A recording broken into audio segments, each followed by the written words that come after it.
ఏదో రకమైన ఆనందం, ఒక ఉద్వేగం, ఒక ఉత్సాహం ఉంటుంది. ఇది ఎన్నో సందర్భాల్లో విశాఖపట్నం వచ్చేప్పుడు చెప్పాను, మళ్ళీ మళ్ళీ చెప్పాలనిపిస్తుంది మనసులోని మాట. సముద్ర తీరంతో పోటీ పడుతూ ఇక్కడ విచ్చేసినటువంటి జన సముద్రానికి, ఆహ్వానితులకు, నా అభిమానులకు, మా అందరి అభిమానులకు ప్రతి ఒక్కరికి పేరు పేరు నా హృదయపూర్వక నమస్కారాలు తెలియజేస్తూ ఈ పండుగ శుభ సందర్భంలో ప్రతి ఒక్కరికి ఉగాది నూతన సంవత్సర శుభాకాంక్షలు తెలియజేస్తున్నాను. చాలా సంతోషంగా ఉంది. ఇందాక చరణ్ చెప్పినట్లుగా పండుగ కుటుంబ సభ్యులతోటి, ఒక ఫ్యామిలీలో ఉన్న మా వరకే కాదు, మా ఫ్యామిలీ అంటే మా అభిమానులతో కూడా, ఇలాంటి అభిమానులు అందరి సమక్షంలో ఈ రోజున ఈ రంగస్థలం మాకు ఈ వేడుకలో ఈ ఉత్సవంలో పాల్గొనడానికి అవకాశం కల్పించింది. నిజంగా చాలా చాలా సంతోషంగా ఉంది.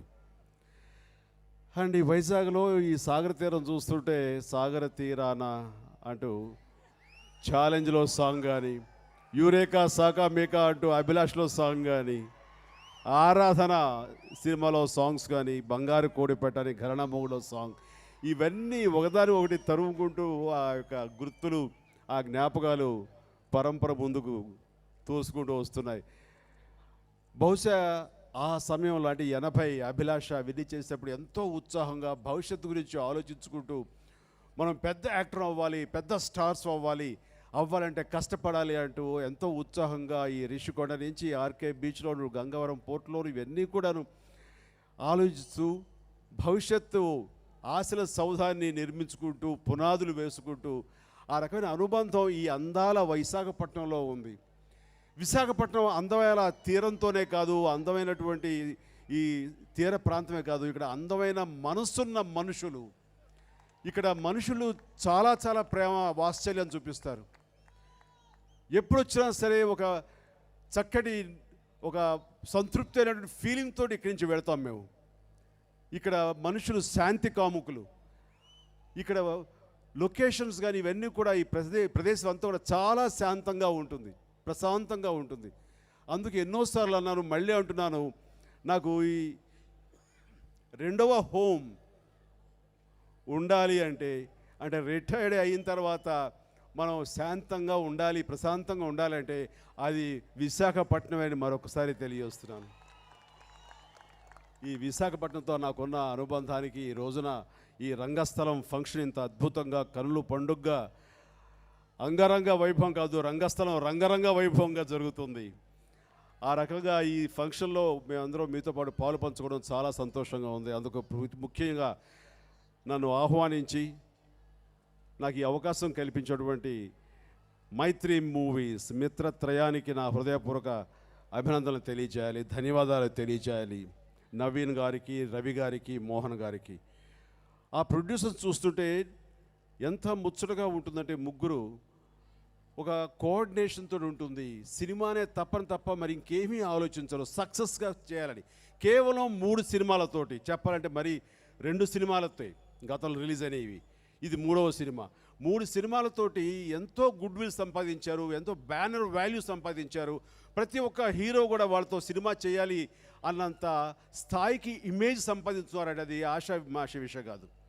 నాకు ఒక దేవి ప్రసాద్ గారి, అల్లు అరవింద్ గారు, అశ్విని దత్ గారు ఇలాంటి మెగా ప్రొడ్యూసర్స్ ఎలాగున్నారో, ఈ రోజున రామ్ చరణ్కి మైత్రి మూవీస్ ప్రొడ్యూసర్స్ అలాంటి స్థాయి ఉన్న వాళ్ళని చెప్పడానికి నేను చాలా సంతోషిస్తున్నాను. ఈ సినిమా షూటింగ్ జరుగుతున్నంతసేపు చరణ్ వాళ్ళ గురించే నాకు వచ్చి చెప్పడం జరిగింది.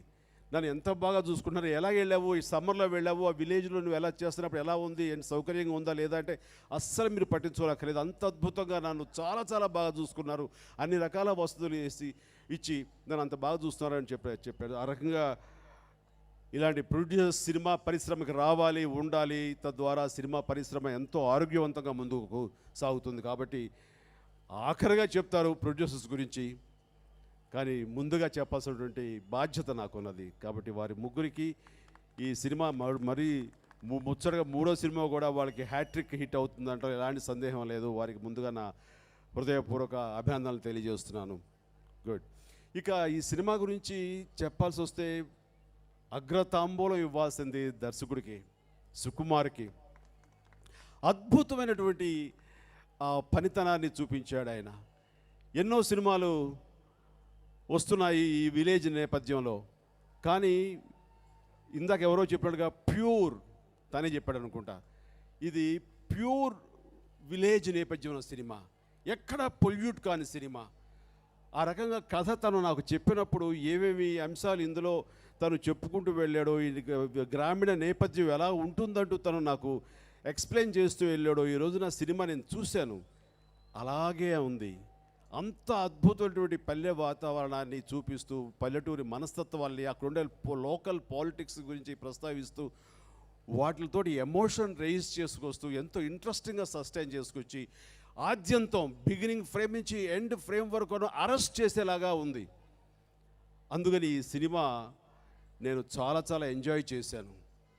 ఈ సినిమా గురించి ఇంకా అనర్గళంగా గంటలు మాట్లాడగలం, కానీ మీరు రేపు చూడబోతారు 30వ తారీఖున. కాబట్టి ఒకే ఒక్క మాట, ఇది మిమ్మల్ని అలరిస్తుంది, ఇది మీ చేత మీ ఆశీస్సులతోటి ఇది సూపర్ డూపర్ హిట్ అవుతుంది. ఇందాక వక్తలందరూ మాట్లాడినట్లుగా ఇది నాకు ఖైదీ సినిమా ఎలాగో ఆ రకంగా ఇది రామ్ చరణ్కి తన స్టార్ స్టేటస్ని పెంచే సినిమా అవుతుంది, తన పెర్ఫార్మర్గా మరొక మెట్టుకు ఎదిగే సినిమా అవుతుంది అంటలో ఎలాంటి సందేహం లేదని వక్తలందరూ చెప్పారు. ఇది సత్యం. అలాంటి అవకాశం సుకుమార్ రామ్ చరణ్కి ఇవ్వడం అనేది ఒక ఆర్టిస్ట్గా ఈర్ష్యపడుతున్నాను, ఒక తండ్రిగా గర్వపడుతున్నాను. చాలా ధన్యవాదాలు సుకుమార్. ఈ సినిమా ఎందుకు బాగా తీస్తుంటాడు, ఎలా చేస్తుంటాడు ఏమిటంటే, అది తను చిన్నప్పుడు గ్రామంలో పుట్టాడు, గ్రామీణ వాతావరణంలో పెరిగాడు. ఆ సెంటిమెంట్స్, ఆ బంధాలు, బాంధవ్యాలు ఇవన్నీ కూడా తనకి నరాల్లో రక్తంలో అలాగా అది నిబిడీకృతం అయిపోయి ఉంది. కాబట్టి ఈ సినిమాని జస్ట్ అలవోకగా తీసాడనిపిస్తుంది, ఎక్కడ ఏది మిస్ అవ్వకుండా. అంటే ఎంత ప్యూర్ అనే మాట వాడేవంటే, ఇందులో సాంగ్స్ ఎవరైనా సరే గ్లామరైజ్ చేసే సాంగ్స్, మంచి సెట్స్ వేసి గ్లాజీగా తీసుకొచ్చే అవకాశం ఉండి, ఒక చేంజ్ ఉంటుంది, మొనాటనస్గా ఉంటుంది. విలేజ్లో అన్ని రకాల సీన్స్ చేసి ఒక వాళ్ళకి ఒకసారి చమక్కుమంటూ మంచి సాంగ్స్ ఇవ్వాలని ఎక్కడ నో, అలాంటి పొల్యూట్ కాలేదు. జనాన్ని ఒక కన్విక్షన్ తోటి వాళ్ళని కన్విన్స్ చేయగలన్న ఒక నమ్మకంతో ఈ రోజున తను సాంగ్స్ కూడా న్యాచురల్గానే తీశాడు తప్ప ఎక్కడ భారీ సెట్స్కి వెళ్ళి ఏమీ చేయలేదు. సో అంత రస్టిక్గా, అంత నాటుతనంతో, అంత ఒక డౌన్ ట్రాడెన్ తోటి చేశాడు. చాలా సినిమాలు ఈ మధ్య వచ్చినాయి, విలేజ్ సినిమాలు రావడం కొత్త కాదు కదా. బట్ విలేజ్ నేపథ్యం ఉన్న సినిమాలు వచ్చినప్పుడు అందులో గ్లామర్ చోటు చేసుకుంటుంది, కొంచెం పై స్థాయిలో ఎంతో కొంత ఉంటుంది. కానీ ఇది అలా లేదు, రస్టిక్గా ఉంది. ఒక కరుగుతనం, ఒక నాటుతనం, ఒక మొరటుతనం, మోడుతనం ఈ సినిమాలో చోటు చేసుకున్నాయి. లో మిడిల్ క్లాస్ ఉన్న ఆర్టిస్టులు, యాక్టర్స్ వీళ్ళందరితోటి అద్భుతంగా పెర్ఫామ్ చేయించి ఒక మనల్ని ట్రాన్స్లో తీసుకెళ్ళిపోతాడు. మనం ఒక విలేజ్లోకి వెళ్ళిపోయి విలేజ్ ఒకరిని ఎక్స్పీరియన్స్ చేసే అవకాశం తను మనకి ఇచ్చండి అవుతుంది ఈ సినిమా చూస్తుంటే. ఈ సినిమాలో రకరకాల ఎమోషన్స్ ఉన్నాయి. అండ్ ఎలాగంటే రికార్డింగ్ లేదు, దేవిశ్రీ ప్రసాద్ తన ఇంకా కొట్టలేదు. రా సినిమా, ఎలాంటి మ్యూజిక్ కానీ, ఎలాంటి మిక్సింగ్ కానీ, ఎలాంటి ఎఫెక్ట్స్ లేకుండా చూస్తే కూడా లాస్ట్కి వచ్చేసరికి గుండె పిండేసి ఒక రకమైన బాధతోటి హెవీ అయిపోతుంది. అంత ఇదిగా ఈ సినిమా ఎమోషన్ చిట్ట వరకు సస్టైన్ చేయగలిగారు. ఇది కథ నాకు చెప్పినప్పుడు చాలా చిన్న లోకల్ పాలిటిక్స్ మీద చెప్పారు, ఇది ఎంతవరకు సస్టైన్ చేస్తాడనే అనుమానం నాకు ఉండింది. అలాగే హీరో క్యారెక్టరు వినికిడి లోపం ఉంది అన్నప్పుడు, హీరోకి వినికిడి లోపం అనేది ఏమైనా అడ్వాంటేజ్ అవుతుందా, డిసడ్వాంటేజ్ అవుతుందా, ఫ్యాన్స్ ఎంతవరకు దీన్ని ఎలా రిసీవ్ చేసుకుంటారు అనే డౌట్ నాకుంటే, లేదు సార్ నన్ను నమ్మండి, దాన్ని నేను చాలా ఎంటర్టైనింగ్ ఉండేలాగా, దాని నుంచి ఎమోషన్ ఉండేలాగా నేను చేస్తాను కదా అన్నాడు. ఆ వినికిడి లోపం నాకు ఏ రకంగా మాట ఇచ్చాడో అదే రకంగా దాని ద్వారా, ఆ వినికిడి లోపం ద్వారా తను